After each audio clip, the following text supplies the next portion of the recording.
Hello and welcome to Real Watchers Movie Club. My name is Garrett. And I'm Kevin. And we are your hosts. Movie Club is the show where we pick a movie every week and discuss it just like a book club. On today's show, we're covering the classic drama All About Eve. All thoughts and more coming up on Movie Club.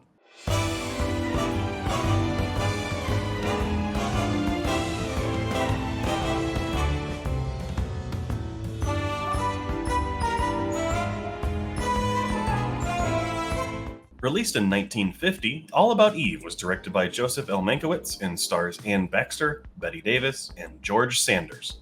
The seemingly timid but secretly ruthless Eve Harrington insinuates herself into the lives of an aging Broadway star named Margot Channing and her circle of theater friends. It is currently ranked 138 on IMDb's Top 250 and has a 4.3 out of 5 on Letterboxd, while being ranked number 95 on its Top 250. It was nominated for 8 Oscars for Best Original Score, Best Film Editing, Best Art Direction, Best Cinematography, Best Supporting Actress for Thelma Ritter, Best Supporting Actress for Celeste Holm, Best Actress for Bette Davis, and Best Actress for Anne Baxter. It won 6 Academy Awards for Best Sound, Best Costume Design, Best Screenplay, Best Director, Best Supporting Actor for George Sanders, and Best Picture. Before we dive into our thoughts, though, we do want to issue a spoiler warning for the film. We're going to be talking about everything that happens over the course of the movie, so we don't want to spoil it for you. If you want to go ahead and watch it, check it out for yourself, and then come back here, it's okay. You can pause us. It's not going to hurt us. We're not actually stuck in YouTube. You're not going to hurt us. Not yet. Not yet. No, not yet. So check it out and then come back here. If you want to know what we're doing next week, though, stay tuned because we'll talk about what we're going to be covering next week. Alrighty, Kevin, so All About Eve was my pick this week, and I wanted to go ahead and pick this movie just because it's one that I had always heard about and had always seen, especially the very famous clip of Bette Davis going, fasten your seatbelts, it's going to be a bumpy night, where she goes up the stairs. Very famous sequence. And I had always seen the film kind of mentioned in places. It was one of those movies that, you have to watch it. And so I wanted to throw it on the list because it's also something different, something that you haven't really seen before. Have you even heard of it? I have not heard of it at all. But I like this series that we're doing because it gets me into watching older movies that are surprisingly better than half the movies that come out this time, which I thoroughly enjoy. That doesn't spoil my rating or anything like that, but it's really enjoyable to not hear about movies and then surprisingly enjoy them while watching them.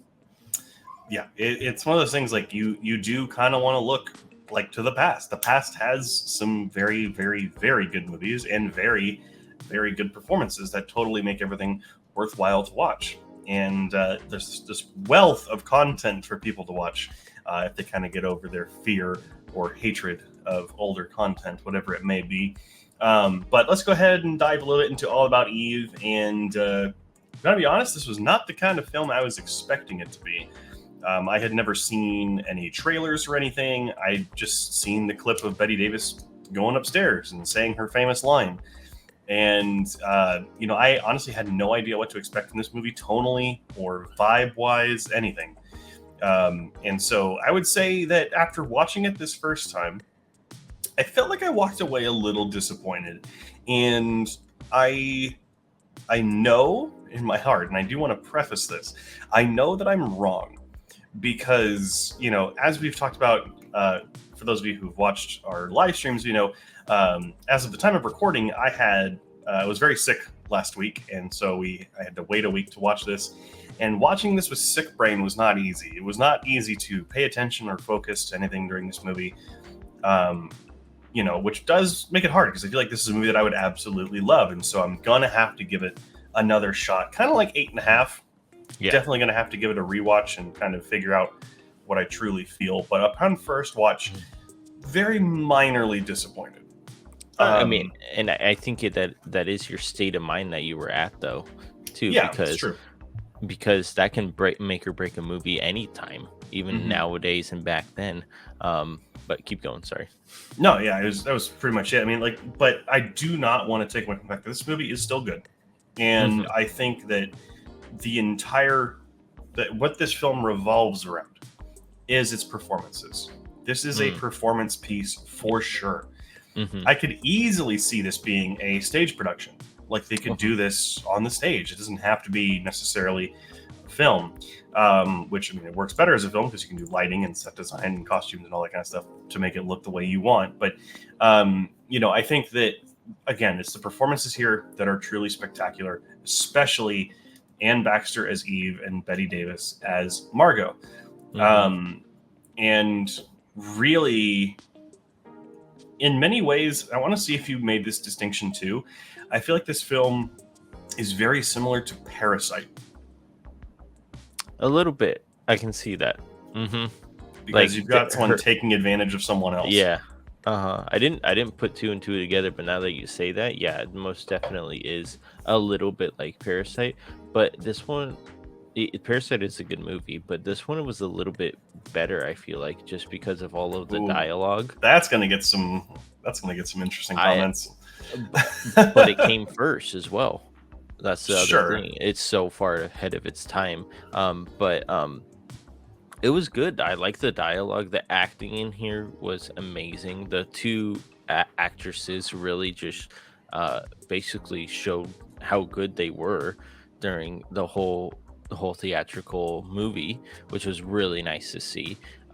And the dialogue was really nice as well. I liked them bickering back and forth and her talking about how old she is, but she's not really that old.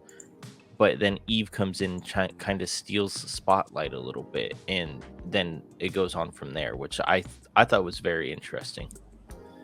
Yeah, 100%. And I think that really speaks to, obviously, the skill of Joseph Mankiewicz. He is a fantastic writer, and then also having some directing as well, obviously with All About Eve and winning the Academy Award for All About Eve. I was under the impression, I want to make sure I'm correct on this, I thought he had also worked on Citizen Kane. Herman Mankiewicz. So that would be, I'm guessing, his brother? Yeah, his younger brother. So Herman Mankiewicz is like the more well-known name, I would say. Like Joseph Mankiewicz is also really well-known as well, but like Herman's the one that wrote Citizen Kane and several other films that are very highly regarded as well. Joseph, obviously, being the one that did more directing work. And yeah, I think that this movie oozes style. And I would really, again, I'm going to have to watch it again, but like this movie, it like what I can say is like the dialogue, for lack of a better term, it cuts, right? Like it not like trimming it or whatever, right? But like it cuts like a knife sometimes. Like the words that people say, like, when Eve is introducing herself to Margot and everyone's like, oh, and then Thelma Ritter is like, oh, that had everything but the bloodhounds nipping at her feet or whatever. And it's like, damn, calm down. Like it's so interesting, like, how a film, it's almost like an action movie, but with just dialogue instead, right? It's just the back and the forth. It's how well that dialogue is written that really makes it work. Well, and then like how you said, how harsh it can be, even though it's just words. In an action movie, like somebody could get shot or something like that, but in this, it's just words that are getting shot at, and it still hurts because you're still listening to what is going on and how they're portraying those words, which I really enjoy as well. Yeah, and it's, again, that's just the hallmark of a great writer. I wouldn't say that the film is necessarily the best. Like, it is a good looking film, and I wouldn't even say it's the best directed film of that year.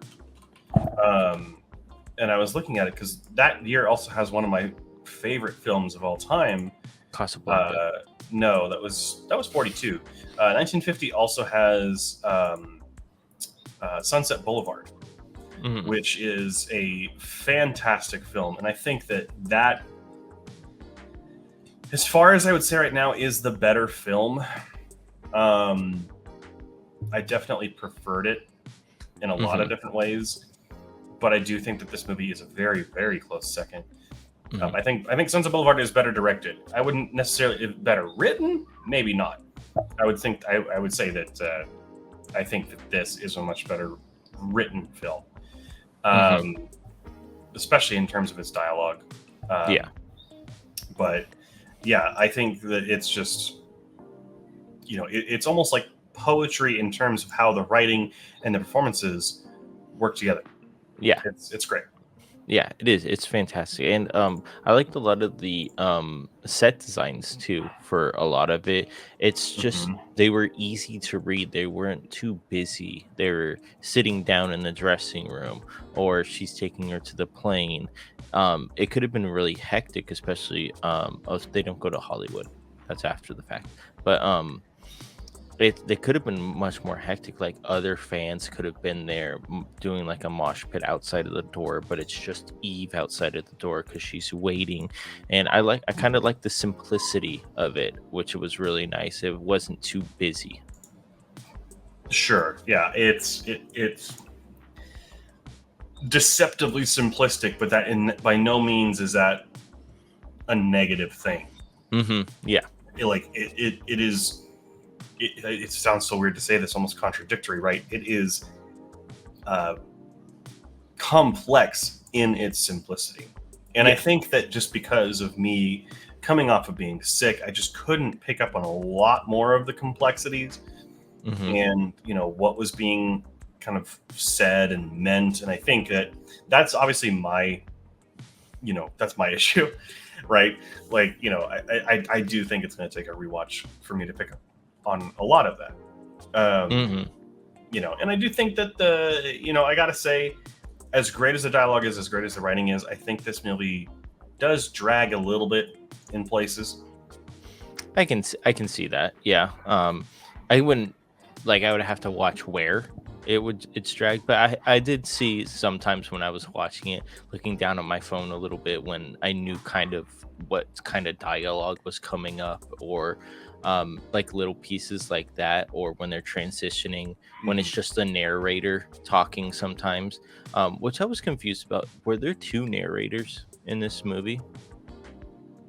Because I know one person was at the beginning. I thought someone was narrating the movie, but then it turned to Margot Well, the one in the narrating the movie. beginning is, I believe it's George Sanders, Yeah. Mm-hmm. the theater critic Yeah. character. Mm-hmm. Um, was there a second narrator? Because I feel like All I Margot was remember is, narrating. I mean, there may have been a part or two where Oh, Margot, but like I don't maybe think she that's takes over. yeah. Mm-hmm. It's not like So there's multiple narrators. I think maybe it's just done for effect on one sequence or another. mm-hmm. But And I did get a little lost with the is George the writer? Yeah, Addison. Um, he's the writer that picks up Eve pretty much, right? yeah, Yeah. He's kind of like the main guy, but you never really get to see him that much in the movie either, which yeah, I thought was very interesting because you hear his voice all the time, but I probably can count on my hand how many times we saw him in the movie. yeah. This is not a movie starring men. Mhm. The men are definitely side characters here, and that's really refreshing, especially for a movie set in 1950 or in that release in 1950. And I think that that's really cool. And it allows these female performers to really shine. Like all four of them were nominated for Academy Awards. And that says something if that happens. So, Yeah, it's not very often when two actors are nominated for the same performance category, let alone two pairs of actors being nominated for the same category for the same film. yeah, So that is it's you it's don't super see cool. that today. I mean, you rarely do. Rarely, I should say, but Yeah, yeah, you don't really not too many. But uh Anna Baxter was Eve. No, yeah, yeah, Eve. I love Letterboxd. You just scroll over the names and it tells you who they played. isn't it great? Um, I know, but Margot and Eve just had like this charisma behind them Hmm. because Eve is kind of her understudy, which she really wasn't. She was just kind of an assistant.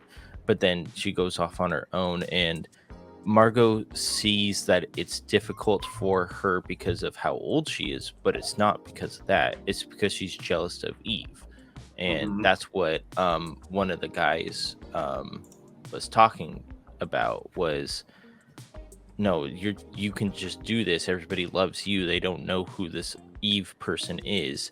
But having DeWitt as the writer helped Eve out a lot more because he got into the papers to write about Eve, and that's how she got her in. So it was very interesting. It was just word of mouth versus newspaper. That's what I kind of saw it as well, Mhm. because Eve has a newspaper, and Margot has just word of mouth because of how good she has been throughout her years. Yeah, and I do think there's quite a few people, both on Letterboxd and online, that like to posit that the film is in some way, you could read into it this way, almost like a lesbian love story between Eve and Margot. And I can definitely see it. I would have to watch it again with going into it with that mindset that like she's obsessed with her, like she wants to get into that circle. But there is also like we see it a lot today, right? Like the toxic fan dynamic, right? Like when you have people that you devote your entire life to, whether it's a streamer or a music artist or something, just because you listen to their music all day long or watch their vlogs or watch their streams, you are Hmm. not their friend. Yeah. Like, people, you know, in some ways, this could be a warning for them. Like Yeah. the toxicity of fandom, because, you know, yeah, just because you really appreciate someone, all their work, doesn't mean you're friends with them. Mm-mm. And it's kind of crazy. We still deal with that all the time. We Yeah. probably We always will. probably always will, but yeah, it's just I can see how it is like an over obsessed fan who gets what they want, but it doesn't turn out that's what she wanted, or that her basically don't. I don't know where I heard this from, but it was like, don't meet your heroes because you might be disappointed. And that's what this movie is a little bit. She met It's almost her, the opposite though, because like Eve kind of well, schemes after, and takes over. but afterwards she's like, oh, this is not the person that I looked up to, Sure. but let me be let me be my role model pretty much to other people. But then Yeah. at the end of the movie, then that happens, which is an interesting little thing, which I'm Yeah. so glad that they didn't make a second movie, which they probably would if it came out today. Um, I mean, if it was popular, maybe. But yeah, I, but I, I think it's also like it goes the other way too. Like obviously, Margot is not interested in meeting Eve at first, and mhm, then when she does, that's when she's like, "Oh, I have to do something for her." Like there could also be something on her end where it's yeah, like almost like the rescue a puppy kind of mentality, right? Like mhm, I want to just bring this person in and help them, or take advantage of them. You never know what their true motivations are. yeah, But yeah, it's such an interesting film, especially the fact that it is two women centric in 1950, and I think that mm, that is really, really something special about this movie. And again, it's just a movie that I'm gonna have to give another shot to kind of fully grasp and fully, uh, appreciate. I feel like when you rewatch it when you're not feeling so down, this will probably be like a 90 plus. I feel Down like for health you. wise, not Yeah, yeah, not sorry. mentally. Sorry. Not mentally. No, no, no. Um, Sick wise. I yeah, think this will be exactly. like a 90, a score of a 90 plus for you, cuz you'll realize how good of a movie this really was. Yeah, it's like I could barely keep my attention through an hour and 20 minute Disney comedy from the 1990s, let alone a 2 hour drama. It's in black and white from the 50s. So like Mhm. it's just going to take a little bit of time. And obviously make sure you do follow us on Letterboxd, and that way you can see what we think. And I'll Yeah. probably update this as I go. As I watch it again, I'm probably going to pick it up. I know, was it Criterion Collection has their 50% off right now, and I think All Yeah. About Eve is a part of the collection. And Yep. so, if it is, I'll definitely pick it up, and that way I'll have it and not have to rent it again, which is very nice. Mhm. But yeah, no, it's a good film. I know it's a great film. I know it's an amazing film, but it's just like one that I'm going to have to give another shot again, which, it happened. It happened with 8.5. I still haven't rewatched 8.5 yet, but I'm definitely going to have to rewatch both of these as well, which is kind of funny that the last two movies I've picked have been movies that are like that, where it's, I'm going to have to watch it again. Yeah, just to rewatch to see what we've missed, or you weren't feeling the best. So I have to rewatch it just to see how great of a movie it actually is. Yeah, exactly. Okay, so I think we've kind of reached that point of the episode. Let's go ahead and kind of share what we think about it. This was my pick this week, so I'll go first, I guess. I don't remember whose turn it is at this point. But for me, I think that like I said, I'm going to have to give it a rewatch because I think of this first time, I was a little disappointed at its pacing and just my own lack of being able to focus on the more complex nature of the film. But I still think that it is a great film. I know it's a fantastic film. I just need to give it that rewatch. So I did give it an 80 out of 100 as a starting kind of score, which is 4 stars out of 5 on Letterboxd. This is one I will definitely be rewatching again. Hopefully I know that score will go up. Yeah, I know it will go up. So I gave it a 87 out of 100, which we're really close. Again, this movie is a very good filled drama with a lot of dialogue that really hits you harder than some action movies. And the actors just in this movies really do take over this movie, and it shows, and it should be praised more for that because of how good they were. I'm not really into dramas or anything like that, like, oh my gosh, did she really say that to him and stuff like that, but this one can happen still today because of the fandom and everything like that. So that's what was very interesting to me as well, is this is a scenario that could happen today. So the question now falls to you. What do you think of All About Eve? We'd love to hear what you have to say down in the description down below. Or not description, comments. I always say description. I don't know why. You can't edit that. Go into the comments section though and let us know what you think. And I'm sure you're probably going to flame me for giving it a low score. No. But next week we'll be covering the cyberpunk sci-fi film Blade Runner. Very excited for this because it's the first time for both of us. Yep. So very much excited for that. Make sure to watch it before next week, before we cover it, so you're not spoiled. And thank you again so much for watching. We do have our live stream that goes live every Monday at 7 p.m. Pacific Standard Time, and where we discuss movie news, reviews, and so much more. Obviously, this show goes live every Friday at 4 a.m. Pacific Standard Time, so you have it just in time for your morning commute or drive, and that's about it. So again, thank you so much for watching. Make sure to comment, like, subscribe, all that wonderful stuff. And until next time, keep those eyes on the screen.